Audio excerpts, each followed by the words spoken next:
5월 가정의 달을 맞이해서 한 번 더 가정에 관한 하나님 말씀을 전하고자 합니다.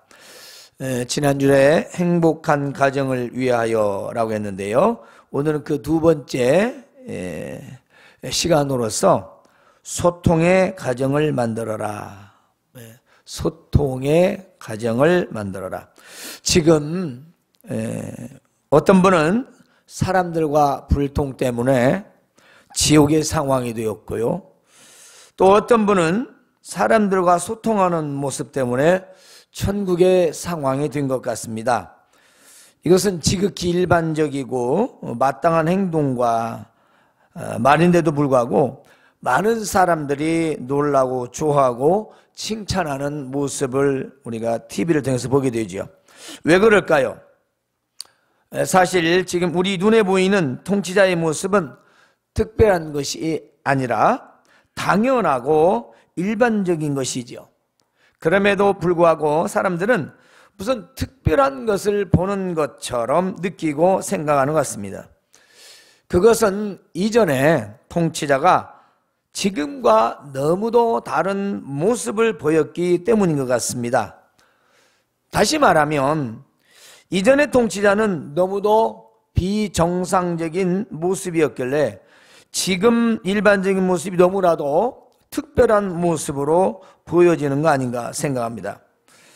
지금 탄핵된 전 정권에 대하여 여러 이유들을 말하고 있지만 저가 한마디로 말한다면 이것은 아마 사람과 불통이다. 사람과 불통이 이유가 된다. 그렇게 생각합니다.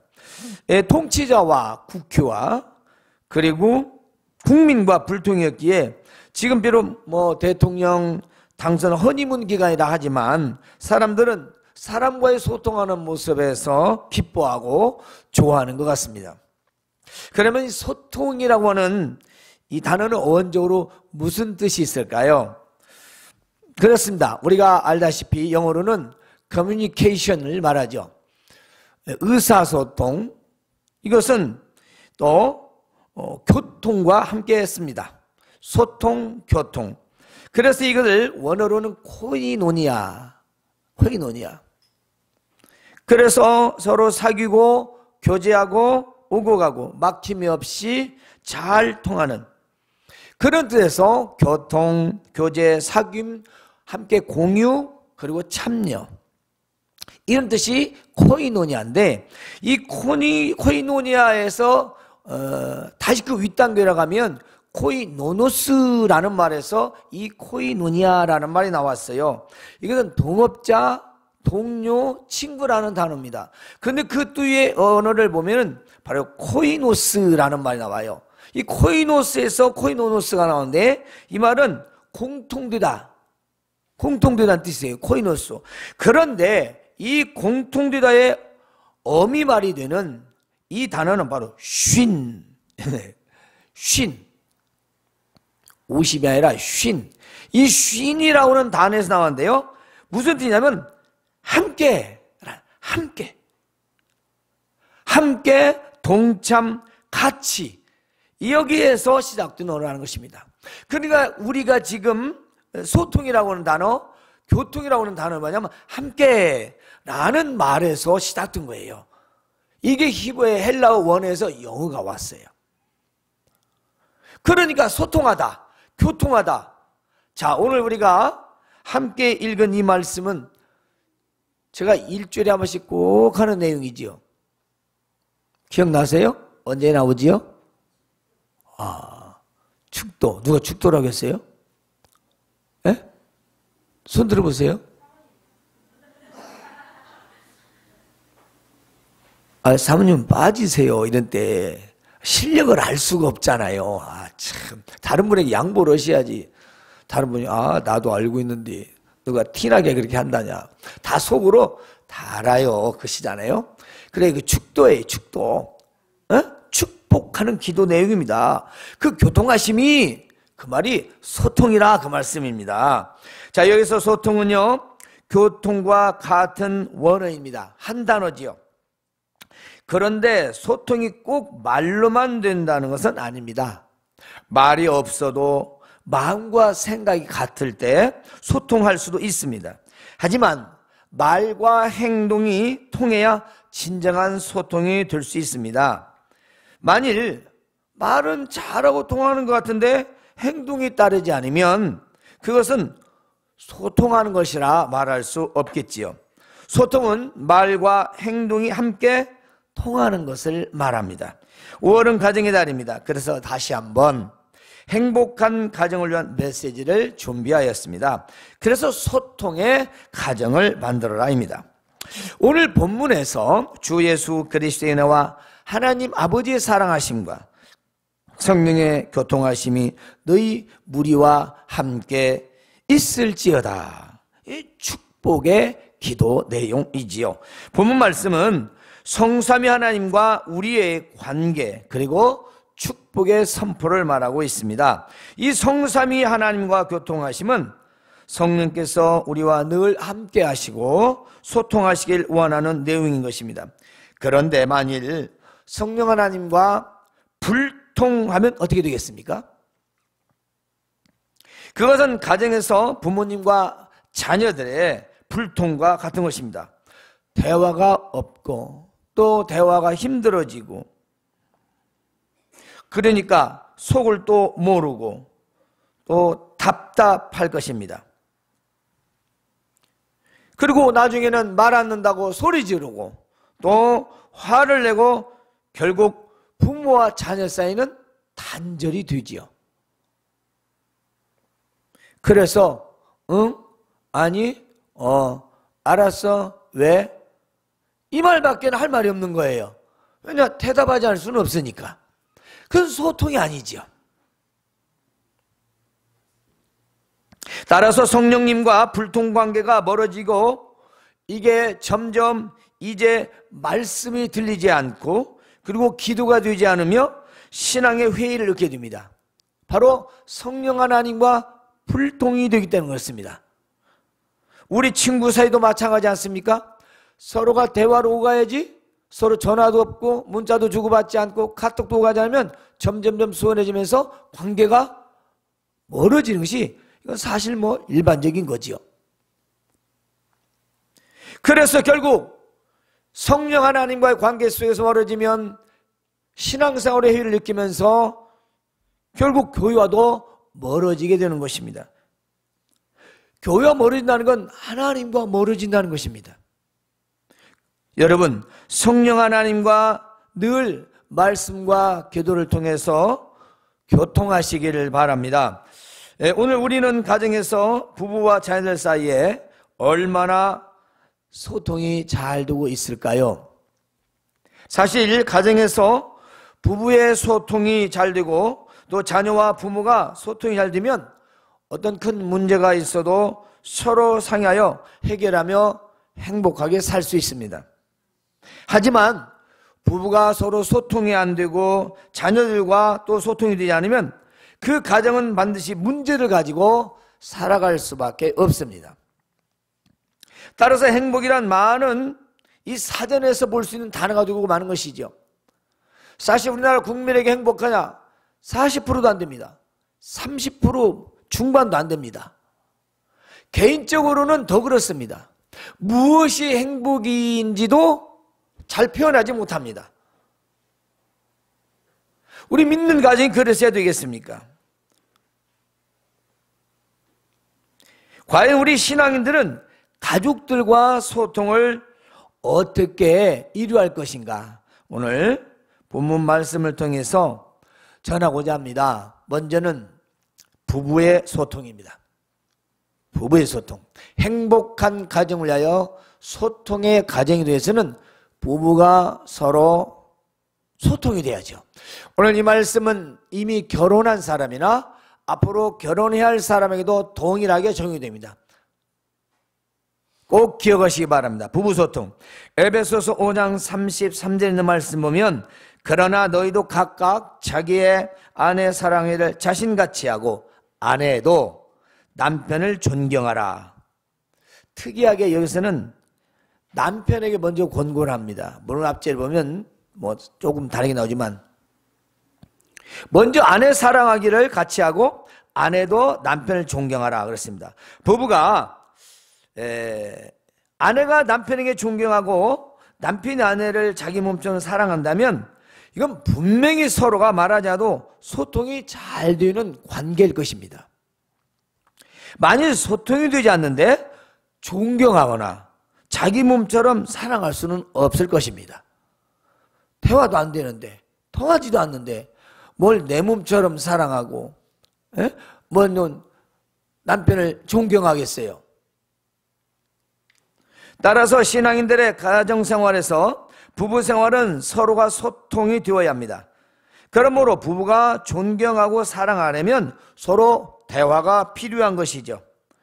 옛날 한때 TV에서 대화가 필요해 하는 프로그램을 보신 적 있을 거예요. 얼마나 가족이 대화를 하는지. 밥 먹으면서 밥 먹자. 예. 그것이 끝나는 거예요. 그 대화입니까? 얼굴도 안 쳐다봅니다. 여러분들 가정 그러지 않겠지요?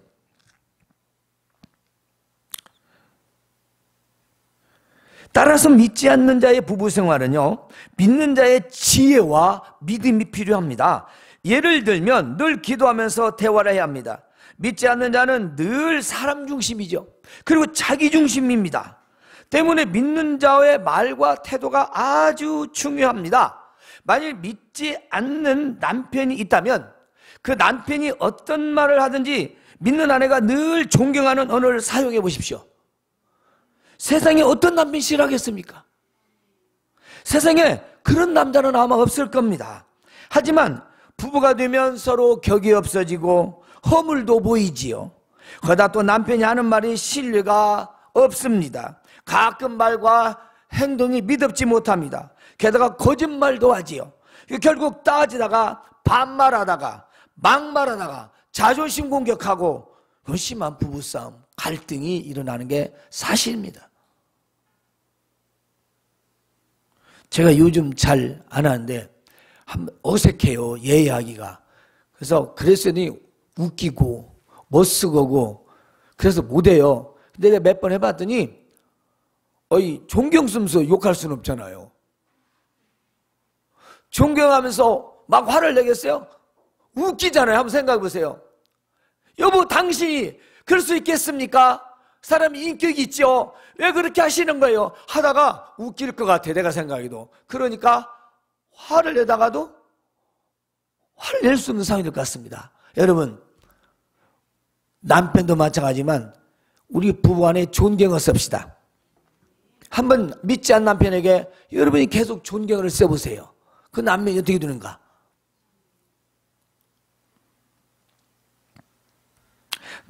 다음은 남편들이 아내를 자기 몸처럼 사랑하는데 존경하지 않을 아내가 어디 있겠습니까?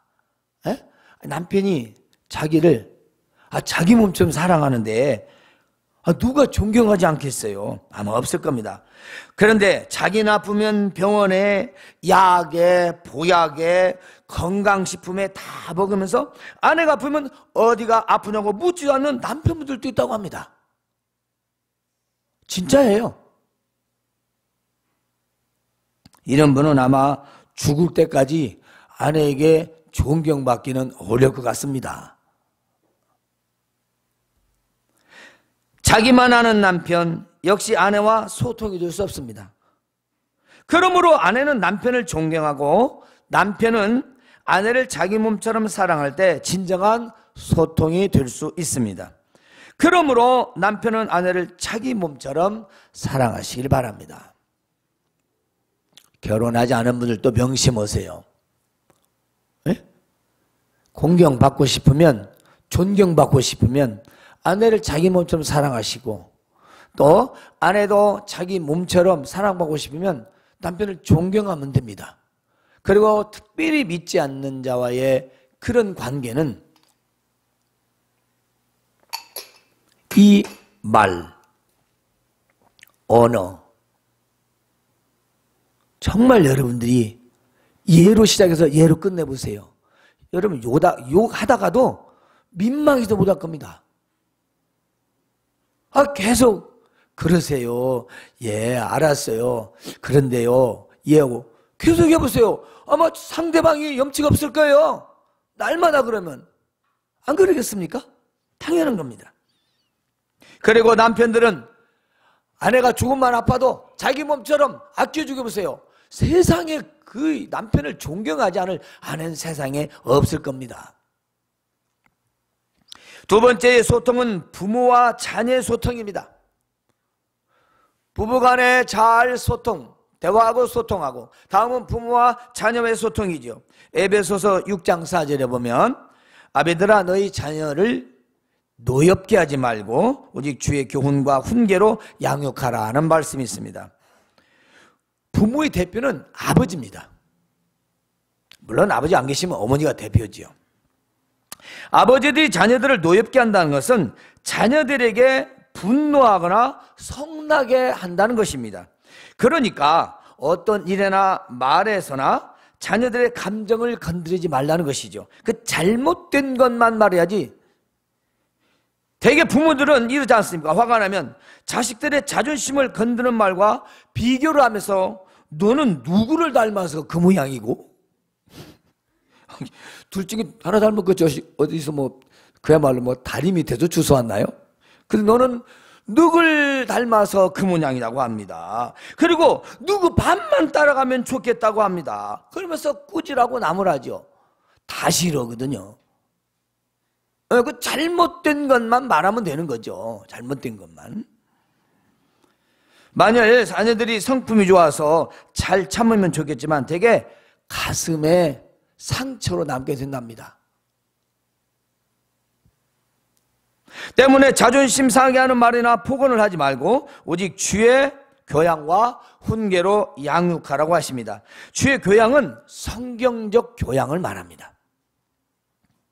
이것은 자녀들을 영적으로 대하라는 말씀입니다. 즉 아무리 어려도 한 인격체고 한 영혼이고 한 성도라는 것입니다. 이것은 부모의 소유가 아니라는 것입니다. 내 맘대로 할 수 있는 존재가 아니라는 것입니다. 그런데 어떤 분들은요, 나처럼 살지 말라고 하면서 자기가 원하는 대로 양육하고 가르치는 걸 봅니다. 부모가 원하는 것이 바른 교육일까요? 부모의 생각대로 되는가? 그 아이가 나와 닮지 않는 걸까요?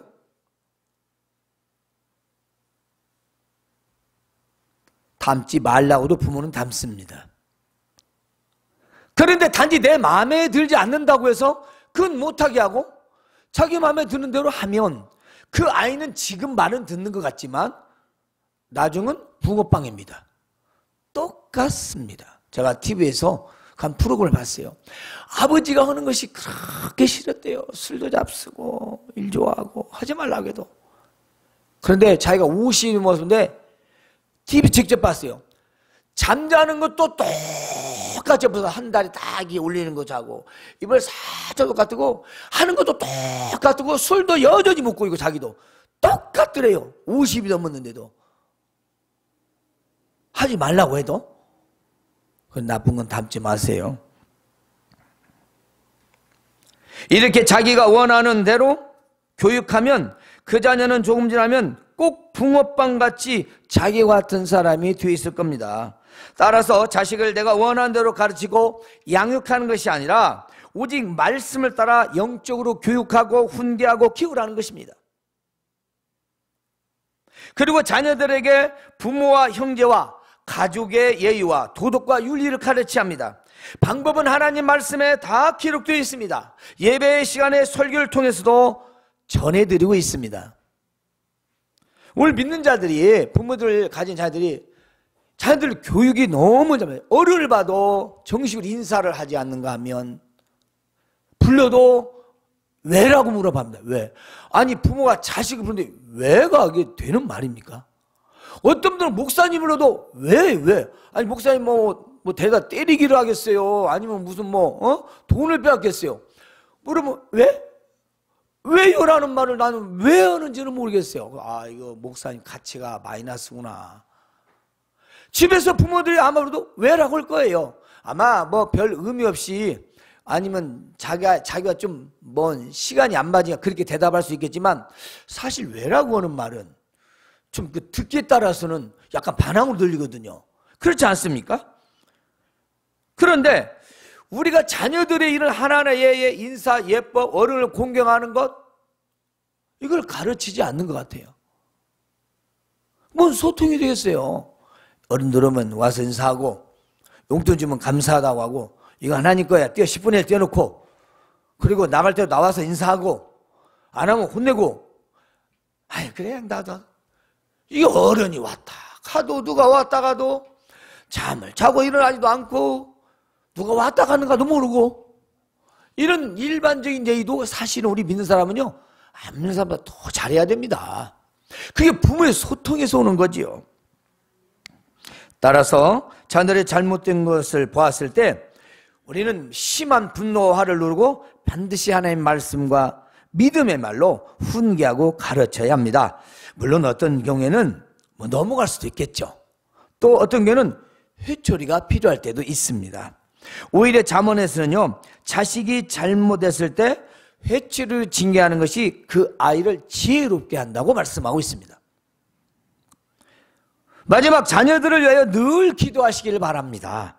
이렇게 자녀들을 말씀으로 영적으로 교육시키고 기도하는데 어떻게 자녀들과 소통이 되지 않겠습니까? 자녀들과 불통은 있을 수 없는 것입니다. 이제 우리는 이 두 가지 소통을 위하여 마지막 꼭 필요한 소통이 있습니다. 그것은 성령 하나님과의 소통입니다.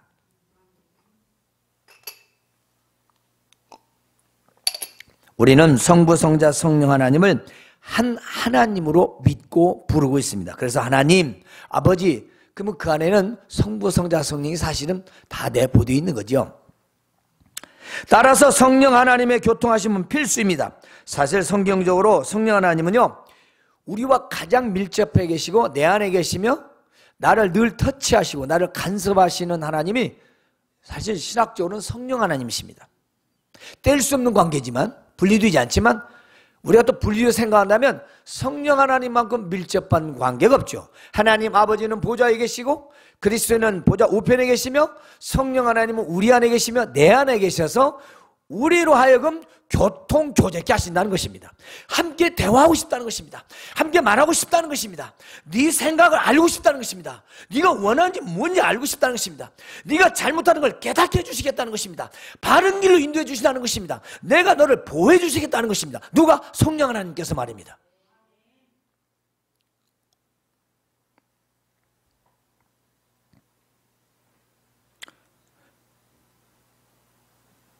이 성령 하나님은요 내 안에 계셔서 늘 함께 하시고 역사하시고 인도하시며 보호하시는 하나님이시기 때문입니다.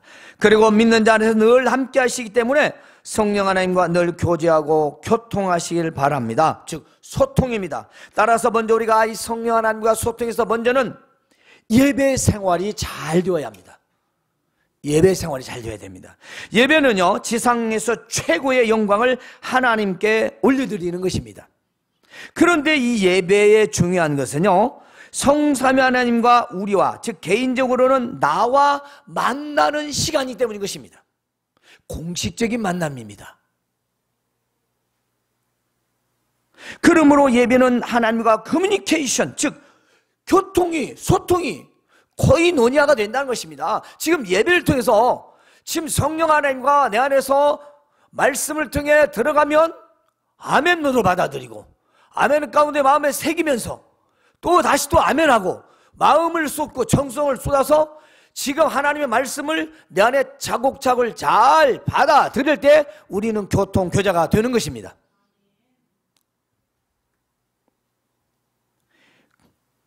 때문에 이 예배의 불참은 하나님과 단절이 되고 소통이 안 되는 먹통이요 불통의 시간입니다.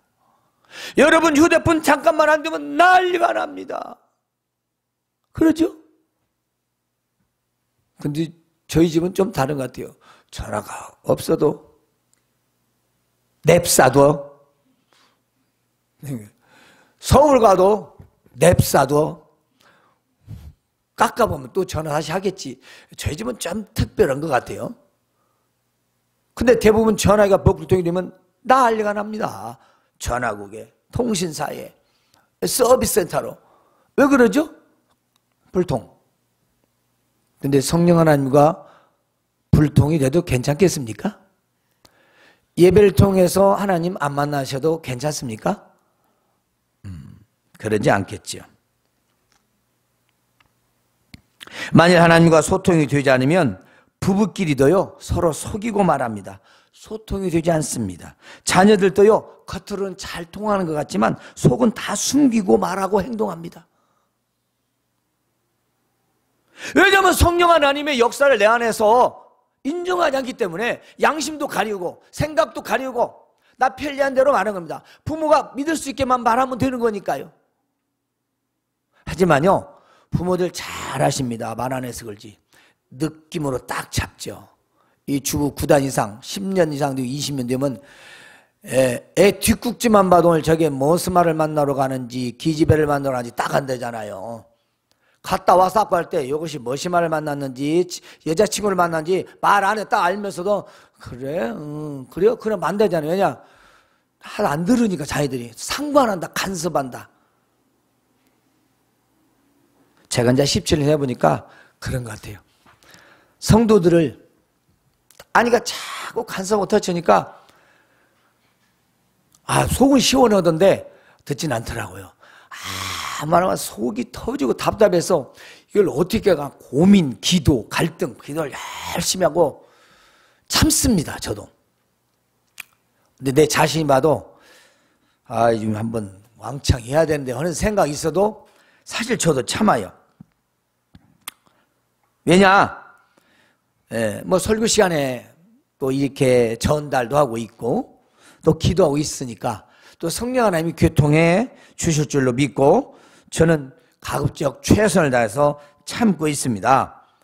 그런데 우리가 이게 하나님과 불통이 되면 얼마나 큰일입니까? 이건 정말 인생이 망치게 되는 거지요.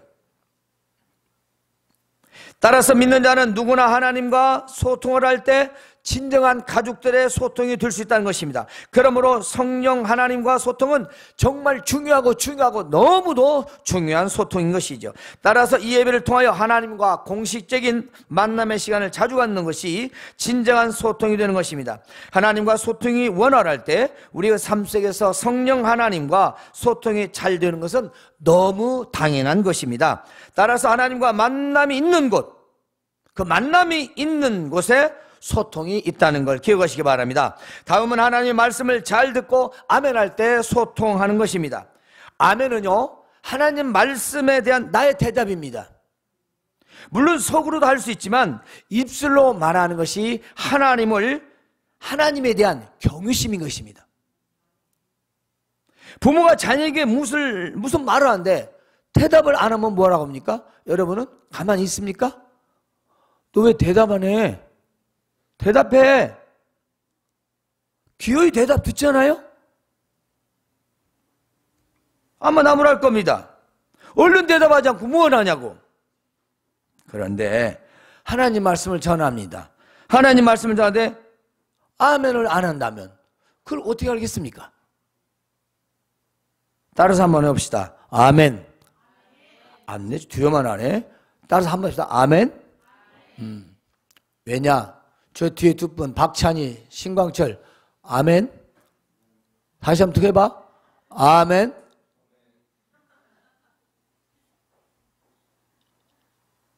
아멘은요 신실한 믿음의 표현입니다. 그리고요 하나님과의 소통이고 경외심을 표현한 겁니다. 아멘 하시기 바랍니다. 즉 하나님과 만남이 있는 곳에는 아멘이 시합니다. 그리고 성령 하나님과 소통하시길 바랍니다. 우리가 아멘을 하는 건 나쁜 것이 아니에요. 이 아멘을 습관적으로 하기 때문에 하지 말라는 거죠. 그냥 뭔 말인지 모르는데 아멘이라면 뭐예요? 뭐 몰라요. 그런 아멘은 하지 마세요. 그리고 마지막 우리가 찬송을 부를 때 하나님과 소통이 됩니다. 하나님을 노래하고 나의 믿음을 고백할 때 하나님께서 기뻐하시며 또 하나님과 소통하는 시간이 되지요. 내 안에 계신 성령께서 기뻐하시고 나와의 기쁜 소통이 되는 것입니다.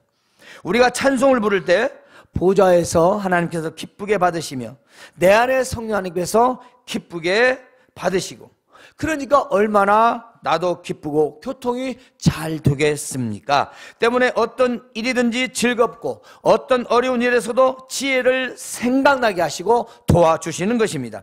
그러므로 찬송을 부를 때 입을 크게 벌리고 소리 높여 부르시기 바랍니다. 이것이 바로 성령님과 소통하는 시간인 것입니다. 찬송가를 부르는데 부르는지 안 부르는지 보이지 않아요? 예. 입을 가만히 놔두고 부르는 이 노래나 소리를 뭐라고 하죠? 입 딱 다물고. 예? 몰라요? 예? 연극할 때 아니요, 소리는 나는데 입을 벌리지 않아요. 내가 지금 생각이 안 나서 여러분한테 물어보는 거예요. 근데 여러분도 모르는만 한번 찾아보세요, 사전. 그렇게 찬송하지 마시라고. 에? 찬송하시다, 찬송하시다. 그렇게 하지 말고 입 벌려서 하시래요. 다음 마지막 기도입니다. 우리 기도를 통하여 성령님과 소통하는 것입니다. 기도는 하나님과 호흡입니다. 기도는 성령 하나님의 역사를 이루시게 합니다. 기도는 하나님과 교통교제하는 것입니다. 이 교제와 교통이 막히는 것은 소통이 되지 않는다는 것입니다. 기도는 하나님과 소통하며 영적 호흡입니다. 때문에 막히지 않게 해야 합니다. 따라서 기도는 성령님과 소통하는 것이며, 기도하지 않은 영혼은 이미 살았으나 죽은 영혼이고 숨만 쉬며 몸만 돌아다니는 겁니다. 즉 살았으나 죽은 사람입니다. 기도하지 않는 사람. 그러므로 성령님은 기도를 통하여 나와 교통교제하시고 대화하시고 소통하시기를 원하십니다. 그러므로 우리가 기도 생활을 하는 것은 영혼이 막히지 않고 성령 하나님과 잘 소통하기 위하여 기도하는 것입니다. 그리고 기도할 때마다 응답이 되는 것입니다. 빌레몬서 1장 5절에서 7절을 보면, 주 예수와 및 모든 성도들에 대한 네 사랑과 믿음이 있음을 들으니 이는 네 믿음의 교제가 우리 가운데 있는 선을 알게 하고, 믿음의 교통, 서로 주고받는 대화 가운데 선을 알게 하고 그리스도께 이르도록 역사하느니라.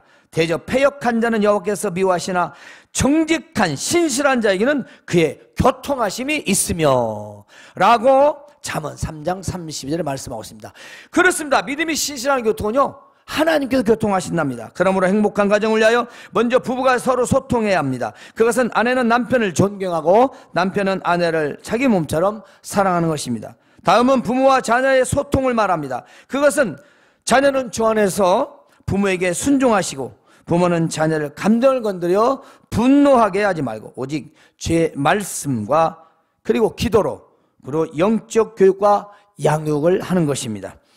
그리고 부부의 소통, 부모의 자녀 소통, 이 두 가지 중에 마지막 잘 소통이에요. 꼭 필요한 소통, 성령 하나님과의 교통입니다. 부부가 서로 잘 소통하고 부모 자녀와 소통이 잘 되어도 하나님과 소통이 되지 않다면 그건 아주 큰 낭패 중에 낭패가 되는 것입니다. 하나님과는 불통인데 자기들이 아무리 잘 지내보세요, 그건 인간적으로 잘 지내는 거죠. 인간적으로. 따라서 성령 하나님과 소통은 곧 하나님과의 소통으로서 예배 참석과 말씀의 아멘과 찬송을 기쁘게 부르고 쉬지 않는 기도의 생활로서 성령 하나님과 소통하시고 부부의 소통과 부모의 자녀 소통이 잘 되셔서 행복한 가정 이루시기를 주님의 이름으로 축원합니다. 하나님, 우리 아버지 하나님 감사합니다.